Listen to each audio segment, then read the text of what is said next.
नमस्कार, मैं हूं आपके साथ मीनाक्षी रजत और आप देख रहे हैं 3 बजे की 3 बड़ी खबरें। सबसे पहले बात करने वाले हैं लखनऊ की, जहां पर अग्निकांड हुआ है, जहां आग की लपटों ने कई इमारतों को जला दिया है, बल्कि कई परिवारों के सपनों को भी जला करके राख कर दिया है। सवाल भी सीधा है कि आखिर इस मौत के खेल की जिम्मेदारी कौन लेगा और कौन देगा जवाब। और अब आते हैं उस बड़े खुलासे पर जिसने श्रद्धा और विश्वास की बुनियाद को हिला दिया है।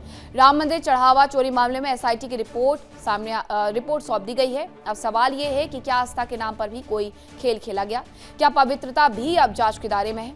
लेकिन कहानी यहीं खत्म नहीं होती। दुनिया के दूसरे छोर पर ईरान यूएस डील को लेकर के भारी कंफ्यूजन का माहौल है। कभी समझौता करीब दिखता है तो कभी यूटर्न की आहट से पूरी डिप्लोमेसी हिल जाती है। क्या ये शांति की कोशिश है या फिर एक और राजनीतिक ड्रामा है? इस पर करेंगे हम खबरों पर बात। शुरुआत करेंगे पहली खबर के साथ। खबर लखनऊ से है, जहां लखनऊ अग्निकांड पर बड़ा एक्शन देखने को मिला है। मौत की इमारत पर बुलडोजर वाली कार्रवाई होगी। बिल्डिंग गिराने का एलडीए ने नोटिस जारी कर दिया है।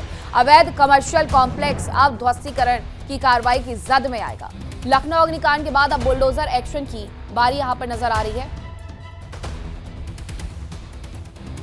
जिस इमारत ने 15 लोगों की जिंदगी निकाल ली, अब वही इमारत खुद मिट्टी में मिलने वाली है। अलीगंज की उस अवैध व्यावसायिक बिल्डिंग पर लखनऊ विकास प्राधिकरण ने बुलडोजर चलाने की तैयारी शुरू कर दी। एलडीए ने इमारत को गिराने का नोटिस जारी कर दिया है। आरोप है कि रिहायशी इस्तेमाल के लिए बनी इस बिल्डिंग को गैर कानूनी तरीके से व्यावसायिक गतिविधियों के लिए इस्तेमाल किया जा रहा था और सुरक्षा मानकों की खुलेआम अनदेखी हो रही थी। नतीजा, एक भीषण आग, चीख पुकार, अफरा तफरी, 15 लोगों की दर्दनाक मौत। अब सवाल सिर्फ एक इमारत का नहीं बल्कि पूरे सिस्टम पर खड़ा है। आखिर बिना अनुमति के ये इमारत व्यावसायिक गतिविधियों का अड्डा कैसे बन गई? किसकी शह पर नियमों को ताक पर रखा गया? और सबसे बड़ा सवाल, 15 मौतों का जिम्मेदार कौन? इस अग्निकांड ने प्रशासनिक लापरवाही, अवैध निर्माण और भ्रष्ट तंत्र की परतें खोल करके रख दी हैं। एलडीए ने सिर्फ बिल्डिंग मालिकों पर ही नहीं बल्कि अपने संबंधित अधिकारियों पर भी शिकंजा कसना शुरू कर दिया है। जिन अधिकारियों की निगरानी में ये अवैध निर्माण फलता फूलता रहा, उनके खिलाफ भी कार्रवाई की प्रक्रिया शुरू हो रही है। यानी अब सिर्फ इमारत नहीं गिरेगी बल्कि उन लोगों की जवाबदेही भी तय होगी जिनकी अनदेखी ने 15 परिवारों के घरों का चिराग बुझा दिया। सवाल है, क्या ये बुलडोजर सिर्फ ईंट पत्थर गिराएगा या फिर व्यवस्था में छिपी लापरवाही और भ्रष्टाचार पर भी करारी चोट करने वाला है? वहीं एक और खबर इसी से जुड़ी हुई। लखनऊ अग्निकांड को लेकर के एसआईटी की जांच तेज हो गई है। अलीगंज में घटना स्थल पर पहुंची एसआईटी की टीम। हादसे वाली जगह से सबूत जुटा रही एसआईटी की टीम। 7 दिनों में एसआईटी सीएम योगी को सौंपेगी अपनी रिपोर्ट। जांच के लिए घटना स्थल पर पहुंची 2 सदस्यीय एसआईटी की टीम। घटनास्थल से फॉरेंसिक टीम ने भी सबूत जुटाए हैं। माननीय मुख्यमंत्री जी के निर्देश पर विशेष जांच दल का जो गठन हुआ है, उसमें अभी हम लोग मौका मुआयना कर रहे हैं। हम सभी पहलुओं पर गहराई से जांच करेंगे, हर डिपार्टमेंट के लायबिलिटी के पॉइंट ऑफ व्यू से और सभी आयामों पर विस्तार से देखेंगे और बहुत जल्दी अपनी रिपोर्ट, जो कि निर्धारित समय सीमा में आपके समक्ष प्रस्तुत करेंगे। आप कृपया समय दीजिए ताकि हम देख सकें। हम लोग यहाँ पर आए हुए हैं, घटना के सभी पहलुओं पर गहराई से जांच करके प्रस्तुत करेंगे और कोई भी चीज ऐसी नहीं होगी जिसको इसमें रह जाए, कोई स्टोन अनटर्न नहीं रहेगा। हम लोग पूरी तरह से जांच करके फिर बताएंगे। वहीं अग्निकांड पर डिप्टी सीएम ब्रजेश पाठक का बयान सामने आया है, जिन्होंने कहा कि सरकार पीड़ितों के साथ है, जांच जारी है, गुनहगारों पर कार्रवाई होगी। ये ब्रजेश पाठक की तरफ से बड़ी बात कही गई है। उनका कहना है कि सरकार पीड़ितों के साथ खड़ी हुई है। ब्रजेश पाठक खुद भी मौके पर पहुंचे हुए थे और सवालों के जवाब देते हुए, इस पूरी घटना के बारे में बताते हुए, रोते हुए भी नजर आए थे। स्वास्थ्य मंत्री भी हैं ब्रजेश पाठक उत्तर प्रदेश के। रात से जो जिम्मेदार लोग हैं, 4 लोगों की गिरफ्तारी भी हुई है, अधिकारियों को सस्पेंड भी किया गया है। एसआईटी जांच रिपोर्ट आने के बाद इसमें कड़ी कार्रवाई होगी, कोई बचेगा नहीं।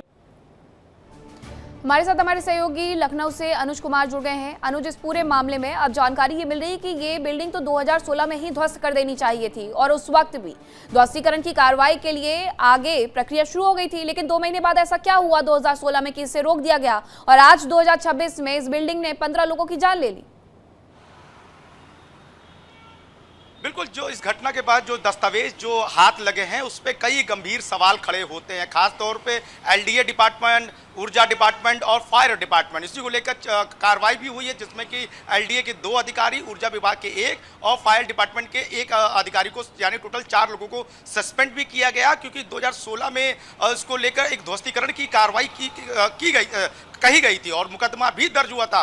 पर ऐसा क्या हुआ कि 2 महीने बाद उसको जो ध्वस्तीकरण की जो कार्रवाई थी यानी डिमोलिश की, वो रोक दी जाती। यानी अंदर कहीं ना कहीं सेटिंग और गेटिंग का खेल हमेशा चलता चला आया। और यही बात है कि वहाँ पे ना तो एनओसी थी, ना ही कोई फायर सिस्टम वहाँ पे एक्टिवेट था और ना कोई सुरक्षा के कोई मानक थे। और ये कारण इसलिए ये जो डेथ भी हुई है, पोस्टमार्टम रिपोर्ट जो आई है बेहद डरावना है कि दम घुटने से इन बच्चों की मौत हुई है। ऊपर भाग जाने का रास्ता नहीं था, एंट्री और एग्जिट के केवल एक रास्ते थे, दूसरा कोई भी इमरजेंसी एग्जिट नहीं था। अब हालांकि एसआईटी की टीम यहाँ पे इन्वेस्टिगेट किया है, कई मौके मुआयने करके सभी पहलू की जांच की जा रही है। एडीजी जोन प्रवीण कुमार हैं, आईएएस अमृत अभिजात हैं। अब 7 दिनों के अंदर रिपोर्ट देनी है। पीड़ितों का भी जाके उन्होंने बयान दर्ज किए, यानी केजीएमयू पहुंचे थे जहां पे जो घायल थे, जिनकी हालात जो नाजुक बने हुए हैं, और उनकी रिपोर्ट, उनके बयान लेने के बाद अब आगे की कार्रवाई तेज हो गई। हालांकि बिल्डिंग के जो मालिक थे वीरेंद्र शुक्ला को गिरफ्तार कर लिया गया, अन्य सहयोगियों को गिरफ्तारी हो गई है। अब धीरे धीरे अब इसके तार और खुलते जाएंगे, आखिर इसके पीछे और कौन लोग हैं, कैसे उनके छत्र छाया में ये फलता फूलता रहा। क्योंकि ये जो एरिया है कॉमर्शियल नहीं है, रेजिडेंशियल एरिया है जहां लोग रहते हैं, और जहां जो लोग रहते हैं वहां इतने दिनों से कैसे कॉमर्शियल एक्टिविटीज चल रही थी। तीनों फ्लोरों पर एक पेट की क्लिनिक की शॉप थी, तो दूसरे पर लाइब्रेरी थी, तो तीसरे पर 3D एनिमेशन स्टूडियो था जहां पे ये ग्राफिक डिजाइन किए जाते हैं, और वहां पे लोग लर्निंग के साथ नौकरी भी करते थे। मेरी बात खुद एक केजीएमयू पोस्टमार्टम हाउस पे एक मृतक के परिजनों ने मिली, रो रो के बुरा हाल था, आंखें नम थी। एक लड़का था जो कि वेस्ट बंगाल का है, सुमैया करके नाम है शायद, माफ करिएगा, तो उसकी शादी दिसंबर में तय होनी थी। आंखों में रो रो के ये हाल था कि अभी तो मेरी कुछ दिन पहले बात हुई थी, एक लड़की से शादी उसकी तय हो चुकी थी, और शादी से पहले इस तरह की घटना हो जाना और समझ में नहीं आ रहा। जब कॉल आई तो सिर्फ इतनी सूचना दी गई कि आग लगी है, आग लगी है। इसी तरह अनामिका की माँ से मेरी बात हुई तो कहा बहुत तेज तर्रार थी, पढ़ने में तेज थी, 3D एनिमेशन में कई वर्षों से 15 परिवारों ने अपने चिराग को खो दिया है। ऐसे में जो लोग इस पूरे मामले में दोषी हैं उन पर तो कार्रवाई की जाएगी, लेकिन इस घटना ने एक सबक जरूर दे दिया है कि अगर किसी की संलिप्तता इसमें है तो उसे भी अब खामियाजा भुगतना होगा। बहुत धन्यवाद अनुज आपका तमाम जानकारी के लिए। अब बात करूंगी अयोध्या की, जहां राम मंदिर चढ़ावा चोरी मामले में एसआईटी ने योगी सरकार को अपनी रिपोर्ट सौंप दी है। उत्तर प्रदेश के गृह सचिव संजय प्रसाद को यह रिपोर्ट सौंपी गई है। एसआईटी ने 15 जून को जांच शुरू की थी और इसी के साथ अब रिपोर्ट भी दे दी है। अयोध्या के राम मंदिर चढ़ावा चोरी के मामले में एसआईटी की शुरुआती जांच रिपोर्ट आ गई है। लखनऊ मंडल के आयुक्त और एसआईटी अध्यक्ष विजय विश्वास पंत ने दोनों सदस्यों के साथ अपर मुख्य सचिव गृह को यह प्रारंभिक रिपोर्ट सौंपी है। सूत्र यह दावा कर रहे हैं कि टीम ने इस मामले में एफआईआर दर्ज करने के लिए कहा है और ट्रस्ट का पुनर्गठन करने की सिफारिश की है। साथ ही यह भी सुझाव दिया गया है कि किसी वरिष्ठ अधिकारी को मंदिर का सीईओ नियुक्त किया जाए। सरकार की तरफ से साफ किया गया है कि जांच की कार्रवाई अभी जारी है, यानी ये अंतिम रिपोर्ट नहीं है और मामले की जांच अभी आगे भी जारी रहेगी। ये शुरुआती जांच रिपोर्ट है जिसमें कुछ अहम जानकारियां हो सकती है, क्योंकि एसआईटी की टीम लगातार इस मामले में जांच में जुटी थी। मंदिर में चढ़ावे के पैसे गिनने वाले लोगों से भी गहन पूछताछ हुई है। देखिए, ये शासन द्वारा नियुक्त 3 सदस्यीय एसआईटी की रिपोर्ट आज हमने अपर मुख्य सचिव गृह महोदय को सौंपी है। यह एक प्रारंभिक प्रतिवेदन है और उसके क्रम में आज अपर मुख्य सचिव गृह साहब को सौंप दिया गया है। देखिए, ये गोपनीय जांच है, तो इसके लिए मतलब हम इस समय पर कुछ भी वक्तव्य देने के लिए अधिकृत नहीं है। जो हमारी फाइंडिंग्स थी वो हमने उपलब्ध करा दी है। और एक बार फिर से हम अपने सहयोगी अनुज का रुख कर लेते हैं। अनुज, इस पूरे मामले में एसआईटी ने अपनी जांच रिपोर्ट तो सौंप दी है, लेकिन अब आगे क्या कार्रवाई होने वाली है? क्या कुछ बड़ा होने वाला है राम मंदिर के इस पूरे मामले में? देखिए, लखनऊ के मंडल आयुक्त हैं विजय विश्वास पंत, और उनको ही एसआईटी में रखा गया है। एसआईटी उनकी अगुवाई में कर रही है। तो सबसे खास बात है कि गोपनीय रिपोर्ट है और उस रिपोर्ट को शुरुआती जो जांच रिपोर्ट है वो सौंप दी गई है, और अभी जांच लगातार चलेगी और जांच में जो भी पहलू होंगे वो सामने निकल के आएंगे। इन्वेस्टिगेशन प्रक्रिया अभी पूरी नहीं हुई। एक फर्स्ट रिपोर्ट सौंपी गई है जो कि एसीएस होम है, संजय प्रसाद है, उनको दी गई है, और उसमें ये बताया जा रहा है कि 20 पन्नों की और रिपोर्ट है 150 से ज़्यादा लोगों का बयान दर्ज किया गया है। उसमें जो सिफारिशें की गई हैं कि जो ये राम मंदिर की जो ट्रस्ट है उसका पुनर्गठन किया जाए, उसके बड़े सीनियर किसी अधिकारी को CEO बनाया जाए, साथ में कुछ नामों का भी रिकमेंडेशन किया, साथ में FIR का भी जिक्र किया है। तो यानी जो ये रिपोर्ट है अपने आप में बेहद अहम हो जाती है, पर गोपनीय रिपोर्ट है और जल्दी इसके और भी खुलासे होंगे, क्योंकि योगी आदित्यनाथ ने अयोध्या धाम की धरती से आह्वान किया था कि राम भक्तों को अपील की थी कि SIT पर पूरा भरोसा करें कि ट्रस्ट द्वारा ही SIT के अनुरोध पे गठित की गई है, और ट्रस्ट जब 15 दिन बाद अपनी रिपोर्ट देगी तो दूध का दूध होगा, पानी का पानी होगा। सपा जैसे लोगों पर विश्वास मत करिए। यही है लोग जो राम भक्तों पर गोलियां चलाए थे, कार सेवकों पर गोलियां चलाए थे, प्रभु श्री राम का नाम बोलने पर लाठियां भजाते थे। और कांग्रेस यही है कि जो राम मंदिर के अस्तित्व को लेकर सवाल और सुप्रीम कोर्ट में एफिडेविट दाखिल करती थी। यानी साफ तौर पे अयोध्या से की धरती से योगी आदित्यनाथ ने साफ तौर पे कहा जो भी होगा, मतलब बड़े से बड़ा भी अगर आदमी इसमें अगर पाया गया तो उसके खिलाफ कठोर से कठोर कार्रवाई होगी, किसी को भी बख्शा नहीं जाएगा। एक सिरे में यह योगी आदित्यनाथ ने ये बात कही, और ये बात महोबा से भी कही, बुंदेलखंड की धरती से भी कही कि SIT की जांच आने तक का इंतजार करिए, और उन्होंने अपील की किसी भी अफवाहों पर खास तौर से ध्यान मत दीजिए, क्योंकि अफवाह फैलेगी तो जांच प्रभावित होगी। तो जांच को जांच काम करने दीजिए और विश्वास रखिए SIT जब रिपोर्ट 15 दिन बाद सौंपेगी तो जो दूध अब SIT ने तो अनुज अपनी रिपोर्ट सौंप दी है, तो क्या जांच पूरी मान लिया जाए?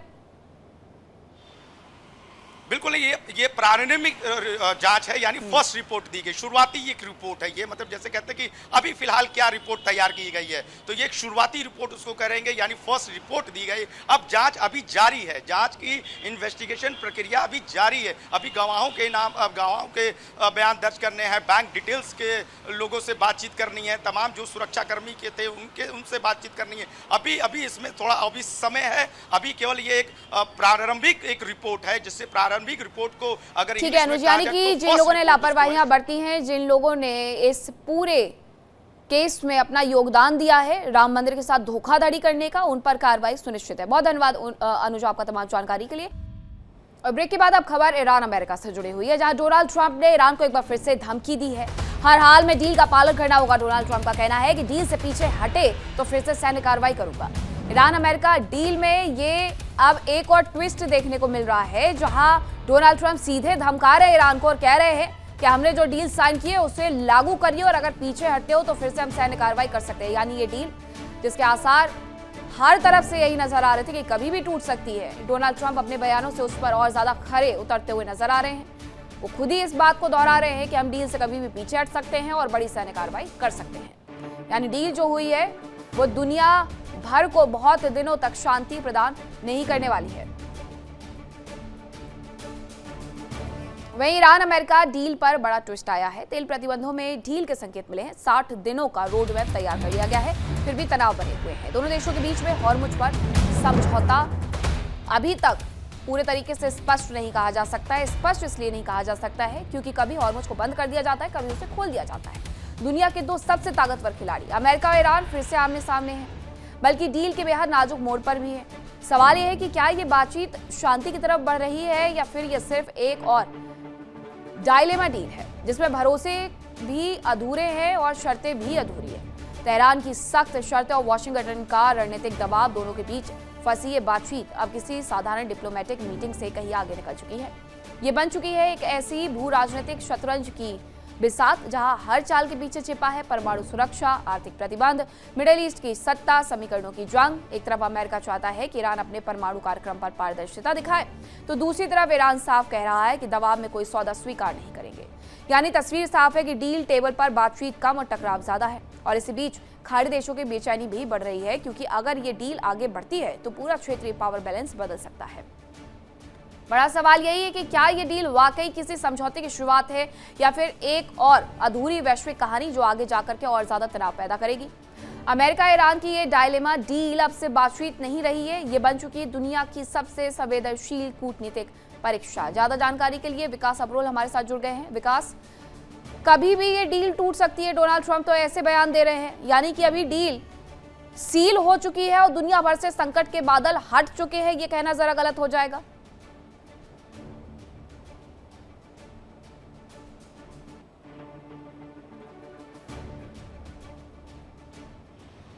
ठीक है, एक बार फिर से हम विकास का रुख करने की कोशिश करेंगे, लेकिन इन सब के बीच में ये बड़ी खबर है अपने आप में कि डोनाल्ड ट्रंप एक बार फिर से यू टर्न लेते हुए नजर आ रहे हैं। डील पर उन्हें कंफ्यूजन नजर आ रहा है।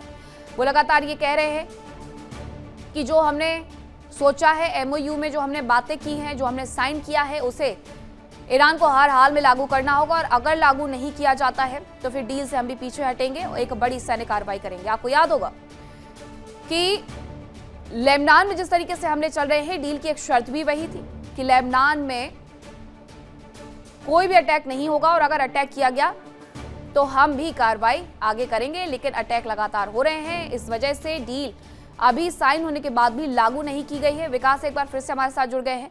विकास, इस डील के अब आसार ये नजर आ रहे हैं कि कभी भी टूट सकती है, यानी दुनिया भर से अभी भी संकट के बादल जस के तस है। जी बिल्कुल, देखिए डील जो है अभी फाइनलाइज होनी थी, जो कि एमओयू साइन हुआ है कि 60 दिन के अंदर ये आपस में डील साइन करेंगे, लेकिन वो मिसट्रस्ट जो है वो कहीं ना कहीं जो है वो आपस में साफ साफ दिख रहा है। एक दूसरे पे विश्वास नहीं कर रहे दोनों देश, और दोनों देश ये जो है युद्ध जो है ये जीतना चाहते हैं। कहीं ना कहीं ये युद्ध जो है वो जीतना चाहते हैं। उनको लग रहा है कि वो जो ये वॉर जो चल रही है, एक वर्ड्स की एग्रीमेंट वॉर जो है, कि एग्रीमेंट में दोनों यही दिखाना चाहते हैं कि ईरान दिखाता है कि ईरान विजेता हुआ है, अमेरिका दिखाता है कि अमेरिका विजेता हुआ है। तो ऐसे में ये कहीं ना कहीं दिक्कतें जो सामने लगातार आ रही है, ऊपर से प्रोवोकेटिव स्टेटमेंट्स जिस तरह से लगातार अमेरिका द्वारा दी जा रही है, और आईआरजीसी सीधी सीधी बात है इन स्टेटमेंट्स को हल्के में नहीं लेगी, वो भी काउंटर जवाब दे रही है। तो इस कारण कहीं ना कहीं ये जो अब एक जो ये मसौदा बन रहा है, ये जो शांति समझौता होने की तैयारी थी, ये खटाई में पड़ती हुई दिख रही है। हालांकि कोशिश पूरी जारी है, बैकडोर चैनल से लगातार कोशिश जारी है, लेकिन कहीं ना कहीं इजराइल जो है उसकी भूमिका भी कहीं ना कहीं बहुत संदिग्ध इसमें दिख रही है। देखिए, जब तक लेबनान पे हमले बंद नहीं होंगे, लेबनान में जब तक हमले होते रहेंगे, जब तक एमओयू लागू नहीं किया जाएगा ईरान की तरफ से, वो पहले से बहुत स्पष्ट कर चुका था। बहुत धन्यवाद आपका विकास, तमाम जानकारी के लिए।